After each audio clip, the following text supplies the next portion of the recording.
बागेश्वर महाराज धीरेन्द्र कृष्ण का जीवन परिचय। बागेश्वर धाम के बहुत सारे वीडियो आज सोशल मीडिया पर वायरल हो रहे हैं, जिससे लोगों में बागेश्वर धाम के प्रति श्रद्धा बढ़ती जा रही है। इस धाम पर बालाजी का दरबार लगता है, इसलिए यहाँ हजारों की संख्या में लोग आकर दर्शन करते हैं। भारत ही नहीं, विदेशी भी यहाँ आकर बालाजी के दर्शन करते हैं।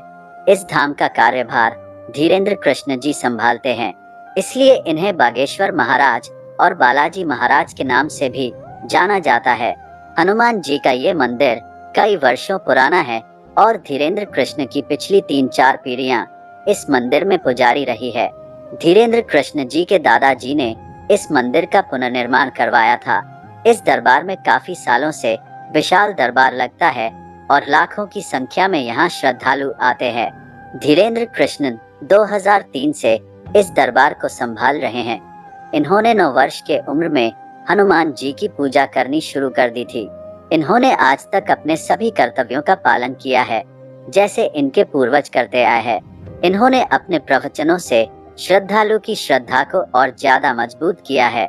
धीरेन्द्र कृष्ण ने बचपन से ही हनुमान जी को अपना सब कुछ अर्पित कर दिया। इनका ध्यान खेलकूद की तरफ भी नहीं गया, ये सिर्फ हनुमान जी के पूजा में लीन रहते थे। आज सभी लोग इनको अपना गुरु मानते हैं और इनके दर्शन और प्रवचनों को सुनने के लिए बड़ी संख्या में इकट्ठे होते हैं। इनकी लोकप्रियता का राज यही है कि ये सच्चे मन से ईश्वर से जुड़े हुए हैं।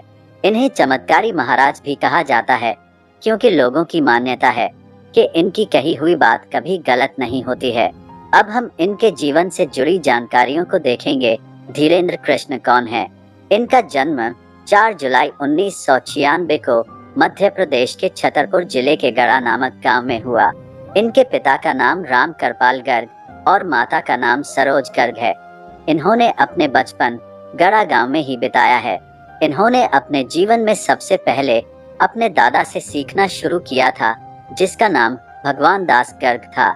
इन्होंने ही धीरेन्द्र को रामायण और भागवत गीता पढ़ना सिखाया। धीरेन्द्र का परिवार गरीब था। धीरेन्द्र वृंदावन में जाकर कर्मकांड पढ़ना चाहते थे, लेकिन उनके पिता के पास पैसे नहीं थे, इसलिए वो नहीं जा पाए। इसके बाद धीरेन्द्र मंदिर में बैठकर ही हनुमान जी का ध्यान करते थे। आज वे बागेश्वर धाम में महाराज पुजारी है। यहाँ हनुमान जी का दिव्य दरबार लगता है। धीरेन्द्र कृष्ण यहाँ प्रवचन देते हैं। भारी संख्या में श्रद्धालु आते हैं और इनके प्रवचनों को सुनते हैं। इसी कारण इन्हें बागेश्वर महाराज और बालाजी महाराज के नाम से जाना जाता है। धीरेन्द्र कृष्ण जी का प्रारंभिक जीवन। धीरेन्द्र कृष्ण के पहले गुरु उनके दादा थे। इनके दादाजी को संस्कृत भाषा अच्छे से आती थी और ये इसमें विद्वान थे। इनके दादाजी महाभारत, रामायण, भागवत कथा और पुराण महाकाव्य का दरबार लगाते थे। इसी कारण लोग इन्हें अपना गुरु मानते थे। धीरेन्द्र कृष्ण ने रामायण और महाभारत का ज्ञान अपने दादाजी से ही लिया। फिर धीरेन्द्र कृष्ण स्कूल जाने लगे। धीरेन्द्र कृष्ण जी गरीब परिवार से थे, इसलिए वे सरकारी स्कूल में जाते थे।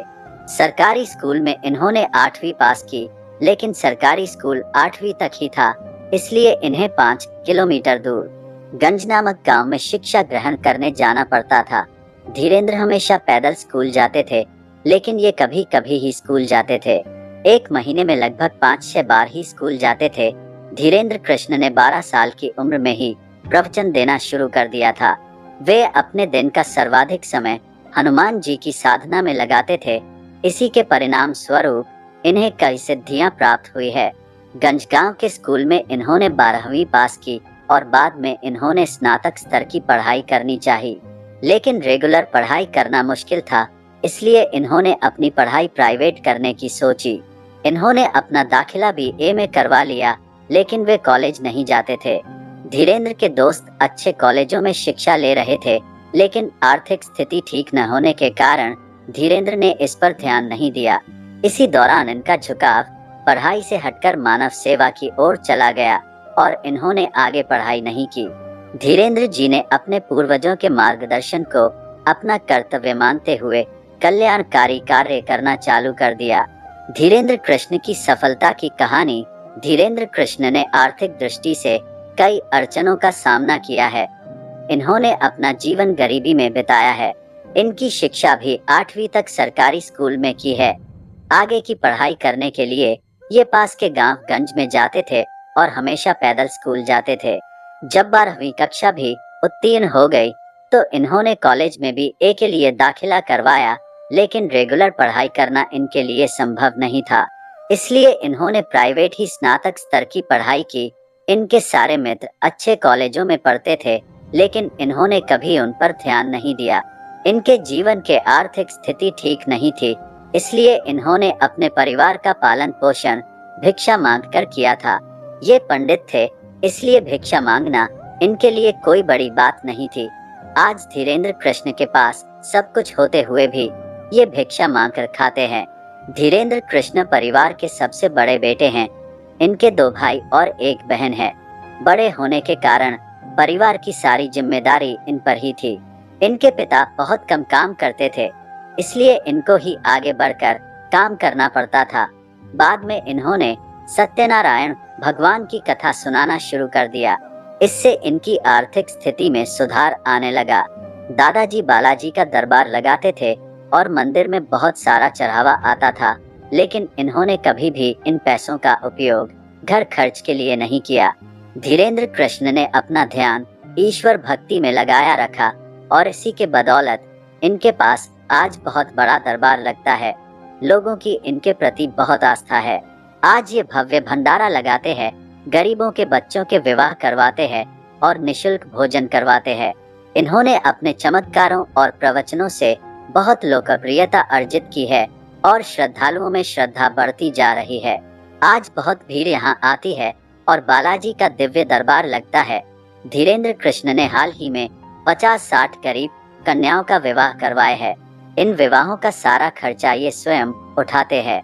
बोलिए बागेश्वर धाम की जय।